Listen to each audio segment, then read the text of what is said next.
খেলাধুলা নিয়ে ট্রেনিং দিতে আছেন নাকি? অবশ্যই শারীরিক চর্চারও প্রয়োজন আছে, আর আমাদের মধ্যে যে সম্প্রীতি, একটা সুসম্পর্ক, এটা বজায় রাখার জন্য এই খেলাধুলাটা আমাদের একটা ভূমিকা রাখবে ইনশাআল্লাহ। হ্যাঁ, এরপর আমাদের মাঝে একটা সুসম্পর্ক, একটা শারীরিক, দৈহিক, মানসিক সবকিছুর একটা কি মহামেলাদ মহাসারাতেরও ব্যবস্থা করে চলে আসছে আলহামদুলিল্লাহ। শ্রমিক আন্দোলন একটা নীতি আদর্শিক সংগঠন, আলহামদুলিল্লাহ। ইসলামী আন্দোলন বাংলাদেশের সহযোগী সংগঠন হিসেবে আমরা এরকম সারা বিশ্বেই ছড়িয়ে যাচ্ছি।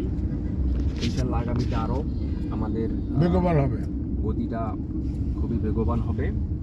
এভাবে আমরা যদি জনকল্যাণের জন্য, ইসলাম প্রতিষ্ঠার জন্য এবং শ্রমিক বান্ধব সংগঠন ইসলামী শ্রমিক আন্দোলন বাংলাদেশের মাধ্যমে সকল শ্রমিকদের ন্যায্য অধিকার প্রতিষ্ঠার যে লড়াই সংগ্রাম, এটা আমরা অব্যাহত রেখে যদি শ্রমিকদের কল্যাণ সাধন করতে পারি, ইনশাআল্লাহ এই দেশের মানুষ শান্তিতে নিরাপত্তার সহিত চলতে পারবে।